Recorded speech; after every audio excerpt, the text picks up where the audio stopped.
सो ये वीडियो कोई क्लिकबेट नहीं है, he is a character like that. तो आज स्टडी अबाउट साइकोपैथ के एपिसोड 16 में हम एक ऐसे कैरेक्टर को लेकर आए हैं जिसने हमें दिखाया है कि रिवेंज कैसे लिया जाता है, और जो ये रिवेंज लेता है वो इतना ब्रूटल और डिस्टर्बिंग होता है कि तुम्हारी हालत खराब हो जाएगी वो देखने में, क्योंकि वो सीधा उन्हें मारता नहीं है बल्कि बुरी तरह तड़पाता है। बट जब तुम्हें इस कैरेक्टर की साइड की कहानी पता चलेगी कि इसके साथ क्या क्या हुआ और इसने क्या क्या सहा, तो तुम्हें भी लगेगा कि जो ये रिवेंज ले रहा है काफी सही है और सेटिस्फाइंग है। वैसे इस एनिमे को लोगों ने हेंटाई बोल बोल कर बर्बाद कर रखा है, बट आज मैं तुम्हें इस एनिमे की एक दूसरी साइड दिखाऊंगा जो किसी और ने नहीं दिखाई होगी।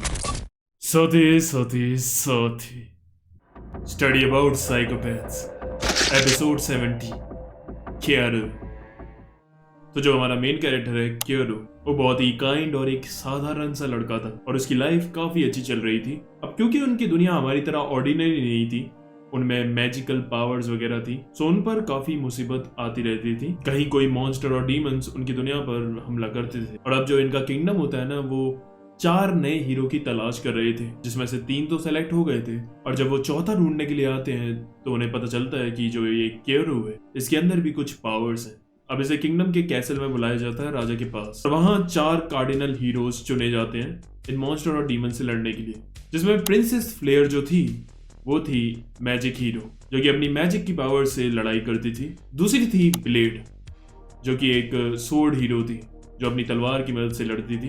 एंड तीसरा था बुलेट जो कि था गन हीरो जो अपनी बंदूकों से लड़ता था। लेकिन जो क्यारो था उसकी एबिलिटीज को देखते हुए उसे चुना जाता है एज अ हीलिंग हीरो। अब ये सुनने में अच्छा लग रहा होगा कि ये सबको हील करेगा जैसे दूसरे एनिमेज में दिखाया गया है, लाइक सोलो लेवलिंग, बट इस एनिमे में उसकी एक डार्क साइड दिखाई जाती है। It is the most cruellest power, क्योंकि जब भी ये किसी को हील करता है तो वो हील तो हो जाता है, लेकिन इसे उसके अंदर के पेन, इमोशन और मेमोरीज महसूस होती है, और एक बार हील करने के बाद वो बंदा उस ट्रॉमा और दर्द से बेहोश ही हो जाता है। उसके बाद अब इसका बिल्कुल भी मन नहीं था कि अब वो ये पावर्स यूज भी करे दोबारा। लेकिन प्रिंसेस फ्लेयर फिर उसे थोड़ा फुसलाने की कोशिश करती है, बट वो नहीं मान रहा था। एंड बस इसके बाद फिर वो उसे बेहोश करके कालकोठरी में बंद कर देते हैं। एंड इसके बाद वो उसे जबरदस्ती हीलिंग पावर्स को यूज करवा रहे थे अपने इंजर्ड सोल्जर्स वगैरह को हील करने में। एंड उसे जबरदस्ती करवाने के लिए वो उसे एक एडिक्टिव भी दे रहे थे जिससे वो उसका आदी हो जाए, और फिर वो जो भी बोले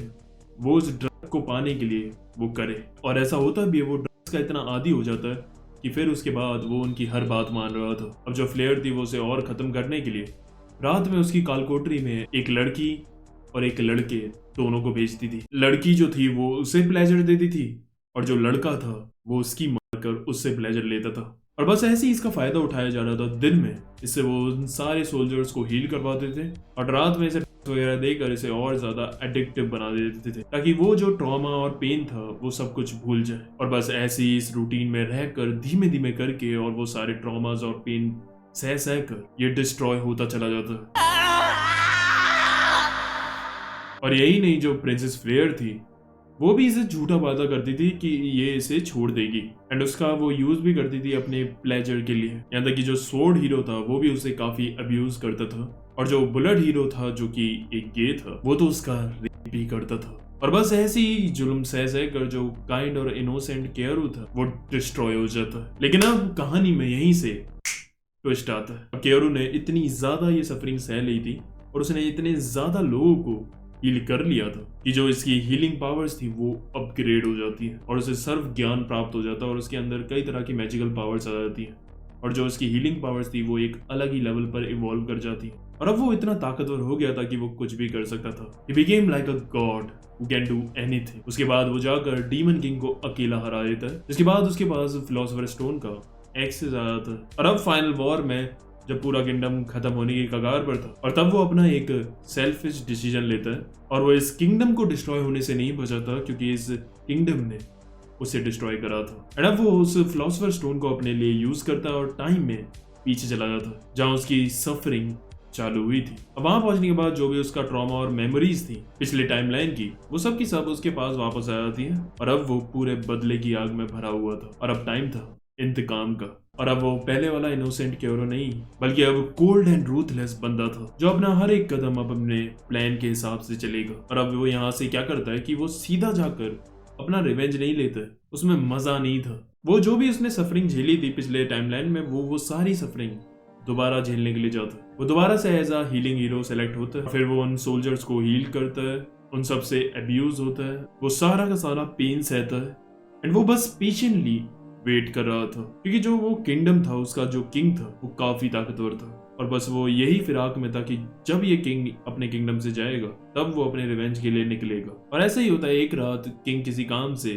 अपने किंगडम से बाहर जाता है और अब क्योरू का सब्र टूटता है एंड अब वो जाता है अपना रिवेंज लेने और उसका सबसे पहला टारगेट था प्रिंसेस फ्लेयर, क्योंकि उसी की वजह से ये सब कुछ शुरू हुआ था। अब वो क्या करता है, बड़ी स्मार्टली वो फ्लेयर का जो सेनापति था उसका भेष ले लेता है एंड उसके रूम तक पहुंच जाता है एंड मौका देकर उस पर झपट्टा मारकर उसके कपड़े चीर देता है एंड देन फिर वो उसे दिखाता है कि असल में वो कौन है। अब फ्लेयर की ये देखकर फट जाती है। अब फ्लेयर भी काफी चालाक थी, वो कहती है मैं वो ड्रग्स तुम्हें इसलिए दिलवा रही थी ताकि जो पेन हो तुम्हें हो रहा था हीलिंग से वो ना हो। बट केरो को सब पता था कि ये किस टाइप की लड़की है और फिर वो कहता है चलो अब एक गेम खेलते हैं एंड देन फिर वो उसकी एक उंगली को तोड़ देता है। अब एक उंगली टूटती है तो प्लेयर पागलों की तरह चीख रही थी और फिर वो बुरी तरह भड़बड़ाने लगती है कि तुम्हें क्या चाहिए, पैसा चाहिए, स्टेटस चाहिए, मैं तेरे को सब देने के लिए तैयार हूँ। तभी वो उसकी दूसरी उंगली भी तोड़ देता है और केरो कहता है अपना मुंह बंद रख और सुन, गेम ये है कि मैं तेरी सारी की सारी उंगलियां एक एक करके तोड़ूंगा और अगर तूने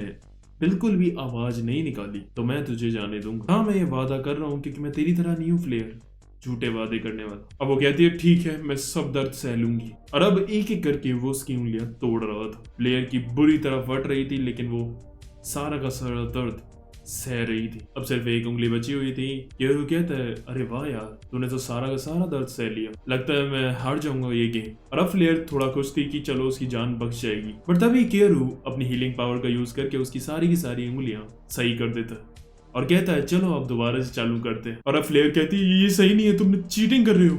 एंड देन फिर उसके बाद वो फिर से उसकी उंगली तोड़ता है और अब उसकी चीख निकल आती है। यारू कहता है ओहो देखा मैं जीत गया। एंड फिर वो उसके कपड़े उतारता है एंड देन उसके बाद वो अपनी करप्टेड हीलिंग पावर यूज करके उसके पैरों को पैरालाइज कर देता है और फिर वो कहता है अब वक्त आ गया तुम्हें सही से वॉयलेट करने का। प्लेयर भागने लगती है और कहती है मैं एक प्रिंसेस हूँ, मेरे को छूने की औकात नहीं है तुम जैसे लोगों की। अब इसके बाद केरू वहां पड़ी एक लोहे की रॉड को आग में जलाता है और फिर वो कहता है फ्लेयर या तो ये रॉड जाएगी या फिर मेरी, अब तू चूज कर तुझे क्या चाहिए। अब वो फंबल कर रही होती है। केरू कहता है तेरे पास सिर्फ 10 सेकंड है, उसके बाद फिर ये दोनों ही जाएंगी। और फिर वो उससे भीख मांग रही थी कि मुझे तुम्हारी रॉड चाहिए एंड देन उसके बाद वो उसे बहुत ही तगड़ी तरीके से उसे बजाता है एंड वो उसे बिल्कुल वो अधमरा सा कर देता है। एंड अब वो उसे उठाता है और उसे कहता है कि अब मैं तुम्हारी सारी मेमोरीज सब कुछ मिटा दूंगा और तुम्हारी शक्ल को भी चेंज कर दूंगा। अब इस वक्त से प्रिंसेस फ्लेयर हमेशा के लिए इस दुनिया से गायब हो जाएगी। अब वो फ्लेयर का हुलिया पूरा चेंज करके उसे यहाँ से ले जाता है और उसे एक नई आइडेंटिटी देता है एंड उसकी मेमोरीज को वो पूरा मैनिपुलेट करके अब वो उसे बस अपने एक टूल की तरह यूज कर रहा था एंड उसने अपनी भी बॉडी की अपीयरेंस पूरी बदल ली थी और अपनी आइडेंटिटी भी। और अब वो क्योरू से क्यारगू बन गया था और अब वो आगे चलता है रिवेंज के लिए जो उसे दूसरे हीरोज बुलेट और ब्लेड से लेने थे। एंड अब उसकी जर्नी के रास्ते में उसे ब्लेड हीरो भी मिलती है और अब ब्लेड हीरो का क्या था कि वो लड़की तो थी लेकिन वो एक लेस्बियन थी, इसलिए उसे मर्द बिल्कुल भी पसंद नहीं थे। और अब क्यारगू क्या करता है कि वो एक लड़की का रूप लेकर उसके पास जाता है और उसे अच्छे से बात करता है। अब ब्लेड का क्या था ना, वो भी साली बहुत हरामी थी, वो उसे बेहोश करके अपने साथ ले आती है एंड उसके बाद अब वो जब उसके साथ करने की सोच रही थी तो उसका हाथ उसके हथियार पर चला जाता है एंड अब वो ये देखकर हैरान हो जाती है कि ये साला तो एक लड़का है। अब उसे आदमियों से काफी घिनती है इसलिए फिर वो उल्टी वगैरह भी करती है। तभी क्योरू उठता है और उसे बेहोश कर देता है एंड अब जब ब्लेड को होश आता है तो वो सामने एक स्टेज पर डली हुई थी जहाँ 3 ज़ॉम्बी जैसे बंदे थे और जो क्योरू था वो सामने आराम से टेबल पर बैठा हुआ था।